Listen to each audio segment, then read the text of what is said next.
Hello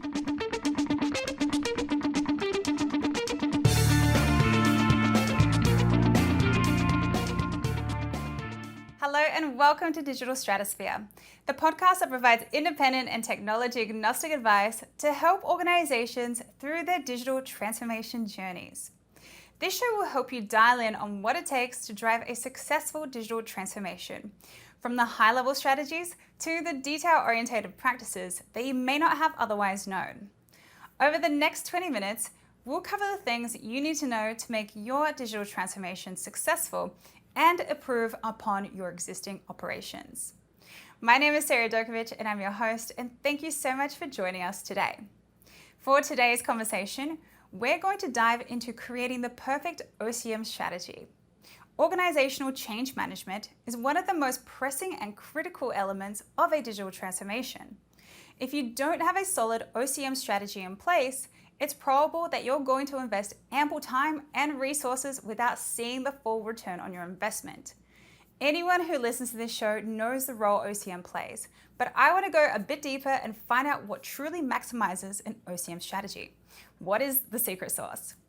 Now, with me today to talk through making the most delicious OCM secret sauce is Teresa Richardson, Change Management Consultant with Third Stage Consulting. Teresa is a ProSci certified change management practitioner and certified executive leadership coach.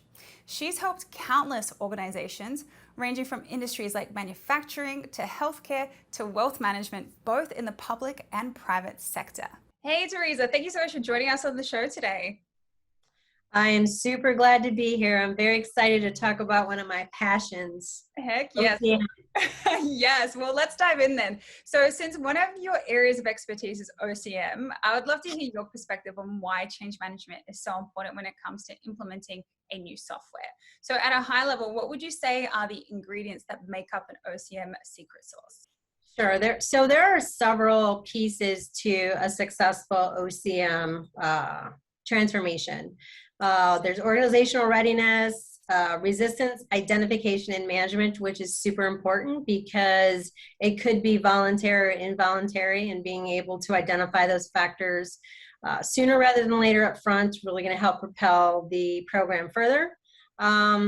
Encouraging and embracing ownership within the team as well. It's very important from the top down and everyone in the middle to really own what we're doing and be accountable and accept it, as well as to communicate what's going on, again, sooner rather than later, because the last thing you want to do is introduce these implementations right in the middle or closer to the end, and then you have a lot of questions and people feeling like you didn't let us know. So having that communication up front is very important. Yeah, absolutely. Communication is key with so many things. It really is.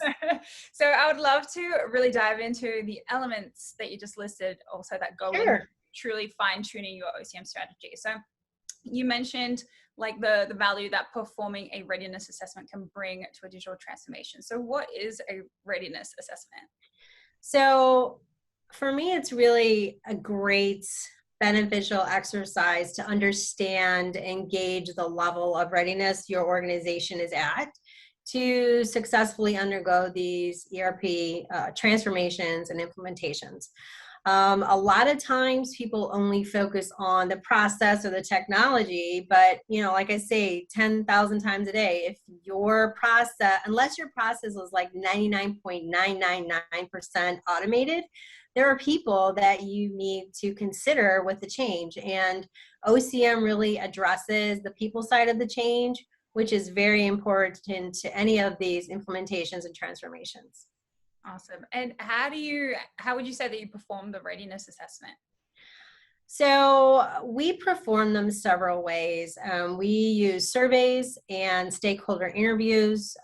Within the surveys, there's a couple touch points that we measure.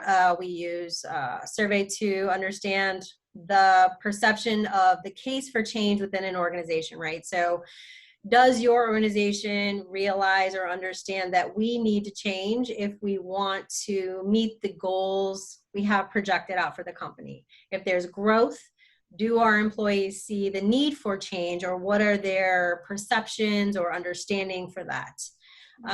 We look at the transformation, agility, and leadership within the organization, the internal communication strength. So do people talk? Do they let us know what's going on sooner rather than later, as mentioned before? And who communicates is really important as well. We look at training and support, the history of that piece within an organization.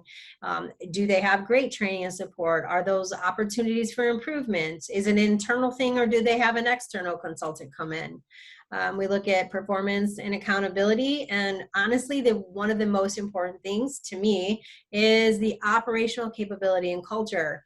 If your culture doesn't have that embracing change type behavior, it's going to be difficult. So understanding how you can address that culture perspective, as well as, is your operation capable of these changes? Do we have all the pieces ready to go, or do we need to develop those? So those are a lot of the touch points that we use to understand your organization's readiness for change.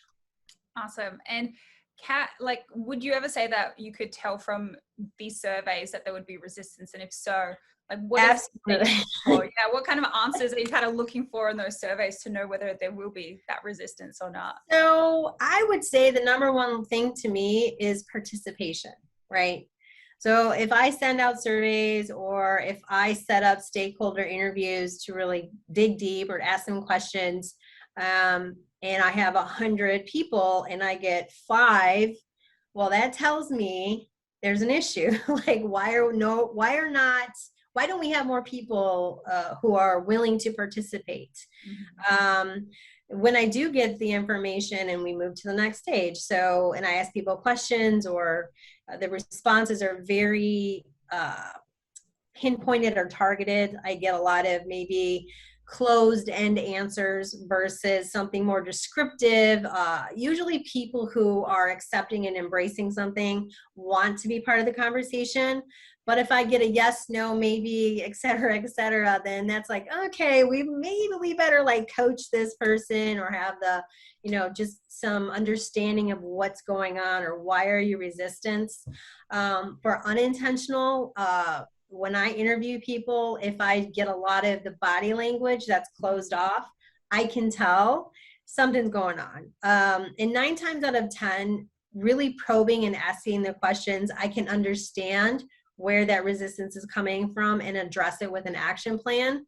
And again, an intentional resistance is someone who just doesn't show up, late for meetings, isn't prepared, or they're the naysayer. Everything is a problem. Every time I give a potential solution, it's knocked down. So those are not indicative of real resistance, I'm just not going to do it. It's more of understanding of why. So in my opinion, and I've been doing this for a long time, people don't show up to work to want to do a bad job, right? People go to work to want to be a part of something, to create something. So if I do find resistance, it's my job at third stage to understand what it is and how we can help the organization move to a successful transformation. Yeah, we're very interesting in our behaviors, and there's always somebody that needs to coach through a little bit too, and help them, and then also help see their perspective as well. And absolutely, what is the why behind it all? Absolutely. And honestly, sometimes the individuals who are the biggest resistors, once you break down what the true root cause is, they become your biggest proponents, your biggest cheerleaders. It's if you can get that person on board with what you're doing and what you're going to achieve, it will take you miles further than you would ever expect. So yeah, that's amazing. Now, I know that we have a lot to unpack here, so we're going to dive deeper right after a quick break. So okay. If you're listening, be sure to stay tuned for more of the Digital Stratosphere podcast. If you are aiming for transformation success, turn to Third Stage Consulting Group. Third Stage's independent and technology agnostic consulting team helps clients define their digital strategies, define their roadmaps, and manage their transformations. With offices in the US, Europe, and Australia, Our team helps the world's most forward-thinking organizations through their transformation pitfalls and risks. If you are embarking on a digital transformation or business change initiative, contact Third Stage Consulting to see how we can help you reach the third stage of transformation success. Learn more about us and download independent reports, videos, and other best practices at thirdstageconsulting.com.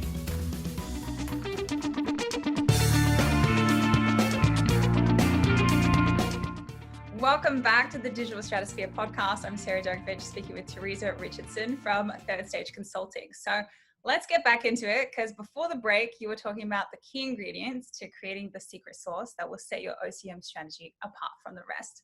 Yes. Now, if you think about it, change is also about perception, and influence is birthed from perceived value. So when going through a change, how can you inspire influence for your greater team?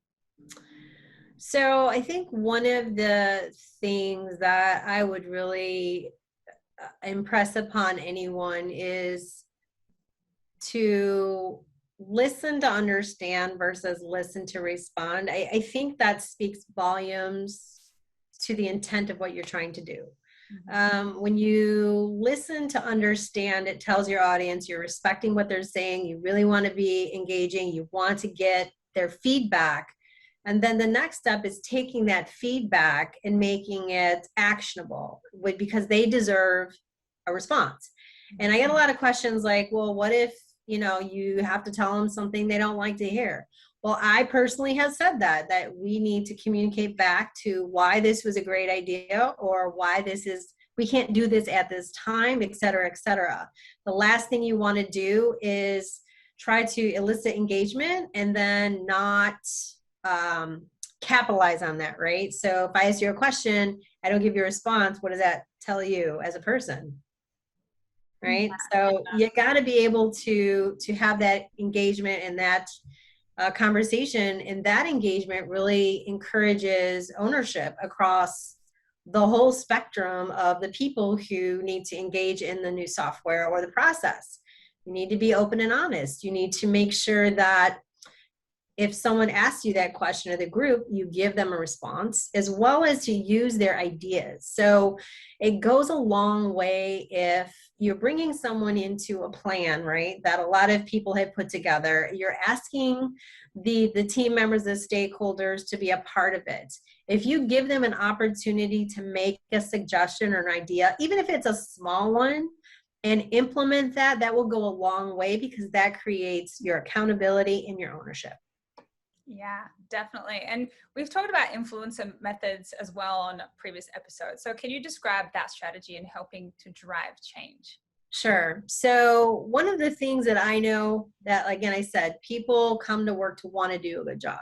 If they don't, it's because of X, Y, and Z. And 9 times out of 10, it has to do with the fact that maybe they don't understand the change. Maybe they don't know how to interact with the new software. So training and support is very, very important from like learning and development. If you understand that they have an issue with it, and you're teaching them and you're training them, they know how to do it, they will absolutely engage in the process. And at that point, you can also identify peer influencers who can help the rest of the team kind of move through the change. Again, it's, your biggest opponent could be your largest proponent if you address the resistance that you're seeing. And it's also very, very helpful to, again, gaining that ownership by listening to understand what they're saying and enact based on what the question is. So. Yeah.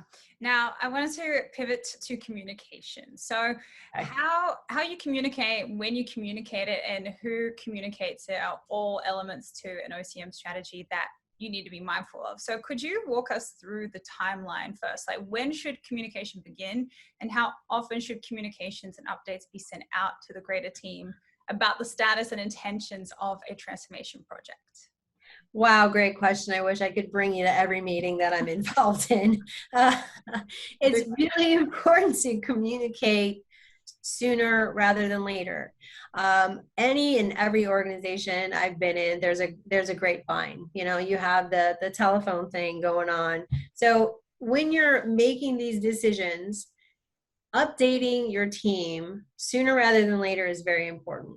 Whenever there's a major milestone that is completed, or potential training or development opportunities, making sure that's communicated out is very, very important as well. I prefer cascaded communication, which is basically answering that what's in it for me at whatever level that stakeholder is at, because ideally you would like an organizational change to come from the CEO or executive sponsor. So everybody can hear it from the top person, right?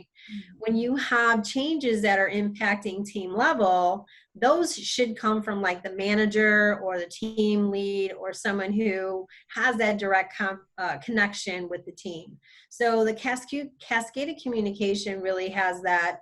At what level are these changes being impacted, and who's going to communicate that out? So that is very important, is that you keep that as a consistency, as well as updates and celebrating wins. And you don't have to always just send out an email or have a town hall. Being creative in your communication goes a long, long, long way. Yeah, my next question was going to be like, who should be sending them, like as far as the communications, and what should they be talking about? So you kind of covered it. Is there anything else that we could add to that, or is that pretty much it? I would say that one of the biggest things you could do to help encourage that communication is to keep it transparent, being open and honest, making sure that they have the most updated information, as well as addressing the whole what's in it for me perspective, because people, again, they want to understand what the change is and how does it impact my daily life, how can I help, etc. So that would be my suggestion.